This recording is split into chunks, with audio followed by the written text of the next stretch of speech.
Liyayikhetha igumgedlela inkosi enkulu uNyazulu phakade ame.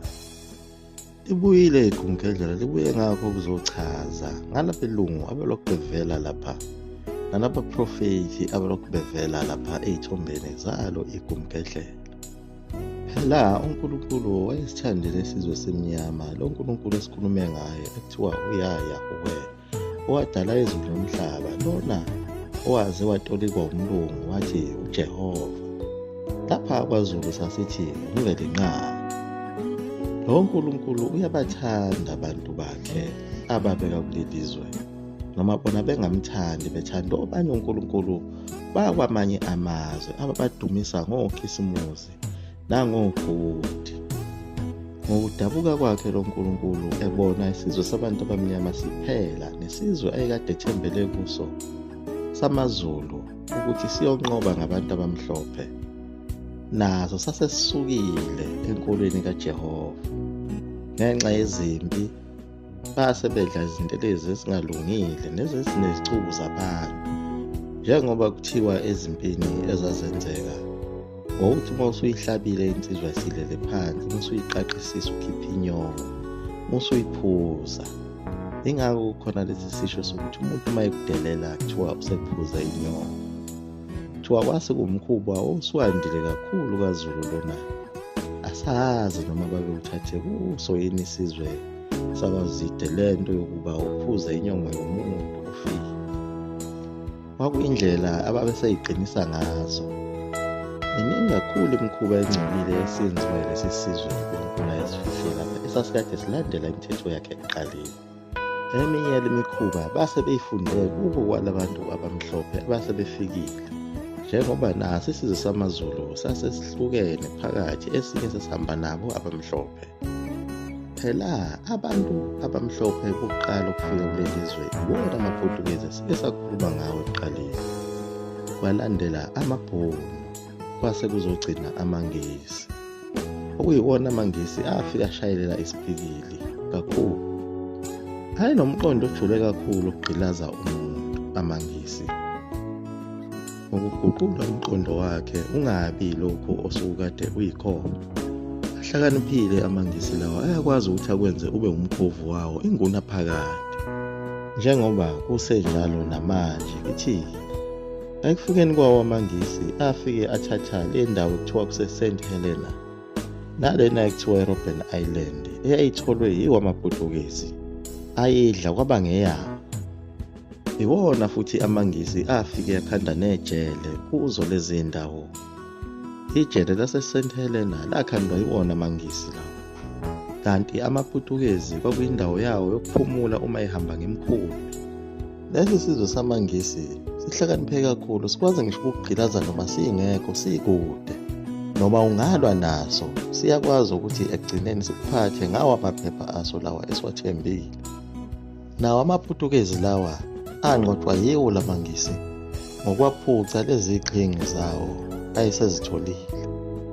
AmaNgisi lawa ayigabe ngokuthi esuka ebukhosini wabukhulu kakhulu e-England, ubabumbimbi namanye amazwe. UQueen lona wayeseyinkosi yamakhosi, njengoba sake sachaza ukuthi kwakukhona oKing George noKing Edward ekuqaleni babe ngaphansi kwabo lobu bukhosi baseNgilandi, bekumbimbi namazwe amaningi abawacolonizile. Manje kwangelula ukuthi uwanqobe amaNgisi ngoba ayesephethe umhlaba. Kulolu hlelo ayelenza afika aletha amanye amaNgisi ayezofundisa ngenkolo, ukuze laba bantu bezodideka behlukane phakathi. Umsebenzi wawo amaNgisi wawusulula kakhulu njengoba izimpi ayesevele seyiqalile. Nabo abantu laba base bemkhohliwe lo nkulunkulu wabo, kwase kulula kakhulu. Lona-ke umlungu wokuqala wayengumKristu okuyena owafika nale nsumansumane.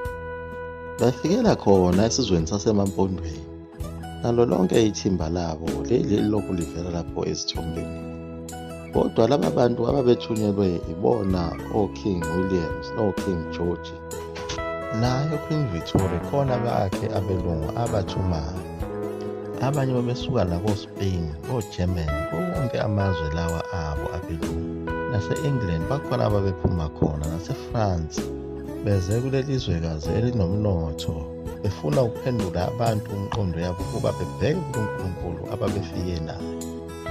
Yikho kanye lokho okwacasula kakhulu uNkulunkulu, okwenza ukuthi aze aqale athuma abaprofethi bakhe kuleli zwe lethu lase-South Africa. Abamnyama, njengoba sike sasho kwenye yeziqephu ukuthi akekho umprofethi owakwabamhlophe kuze kube namhlanje. Laba belungu bafikela kuso isizwe sase-Cape Town emampondweni, baqala kuwo amakhoyi and the Sun.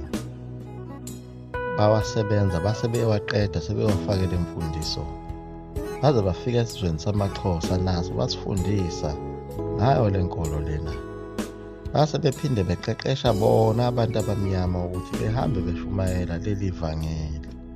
Ezweni lasemampondweni yanda kakhulu le nsumansumane, babonakala ukuthi impela isiyanqoba. Kodwa likhona idlanzana lawo amampondo ayengafuni ukumukela le nkolo lena. Kwakuye ukuthi laba bantu abangamampondo abasebenziwe babangabefundisi, uma bethunywa kulamampondo lawa amanye kuba bewaguqula ukuba akholwe, babe bebuyise umbiko ukuthi yebo sibatholile abantu ukuyibona asebezosonda sebekholwa. Kodwa likhona nedlanzana elinqabayo. Umlungu lona wayethi uma ebuza ukuthi bangaka abakholwayo, bese-ke eyasho lona owumuntu omnyama osuke kade ethunyiwe ekhiphe leso sibalo, bese buza umlungu ukuthi zingaki yena lo nqaba wani, bese eyasho ukuthi laba banqabayo bangaki. Ilapho kwaphuma khona leli gama elithi iqaba, ngoba kwakuyinqaba kukholwa. Inqaba kukholwa leli iqaba lalingafundile phela, ngoba imfundo ungeke uyithole kwenye indawo, ibe kufundwa khona esontweni emishini phela.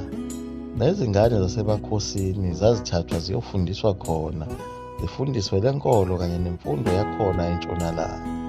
Uma benqobe iy'ngane ezazikade zizoba ngamakhosi, babesuke sebenqobe isizwe sonke, ngoba inkosi babifundisa ukulahla onke amasiko nokuphila kwase-Afrika. Ijike inkosi iphenduke ibe umlungu, bese iphendula nesizwe sonke sibe ngabelungu. Kwayekwa ngisho ukulima amasimu ngenxa yemfundiso yabo laba belungu abalokhu bevela lapha kuzo lezi zithombe. Ibona laba-ke ababenza lo msebenzi bethunyiwe ubukhosi obukhulu, i-empire. Imibuso yomhlaba lena kusukela kudala nakhona eBhayibhelini ikhona, lapho kwakuphethe khona iBhabhiloni umhlaba wonke jikelele, kwalandela iMede and Persians, kwase kuza iRome, kwasekugcineni sekuba i-Roman Empire. Nawo amaGreki bese siwakhohliwe nawo akawuphatha umhlaba. Njengoba kuze kube manje abasiphethe nabasiphathele inkolo iwona ama-Romans. Uma uphambana nawo ngokwenkolo uyaboshwa.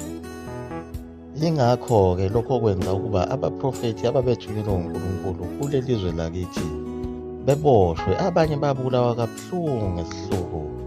Ingakho futhi kungabhalwanga nangapho ezincwadini eziningi. Laba profethi ababethunywe uNkulunkulu babande kakhulu khona emampondweni lapho okulenkinga khona yalaba belungu ababethunyiwe.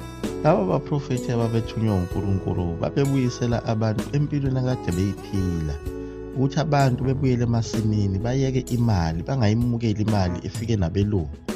Lapho kwabonakala khona ukuthi umsebenzi wabelungu awusahambi neze kahle, ngoba lezi igqila lezi kade bethi bafuna ukuzivalela lapha emasontweni ukuze zizosebenzela bona, zifundiswe ngendlela yabo, ziyeke amasimu ukuze bona abelungu bazithathele indawo. Bakhona kodwa abanye abelungu ababethunyiwe bengamaKristu befika kuleli zwe, abafika baba nozwelo kakhulu kubantu. Laba belungu labo ababekhuluma ngevangeli likaNkulunkulu langempela, futhi bethanda kakhulu abantu, bengafuni ukuba abantu behlukunyezwe. Laba belungu labo bahlukunyezwa kakhulu abelungu ababebathumile, babuyiselwa emuva. Bathiwa nina sinithume ukuba nizobulala labantu umqondo, kodwa nina niyabaphaphamisa. Esibala kuwo noJohn William Colenso, lona okwakuthiwa uSobantu okwaze kwaqanjwa ngaye ilokishi laseMaritzburg.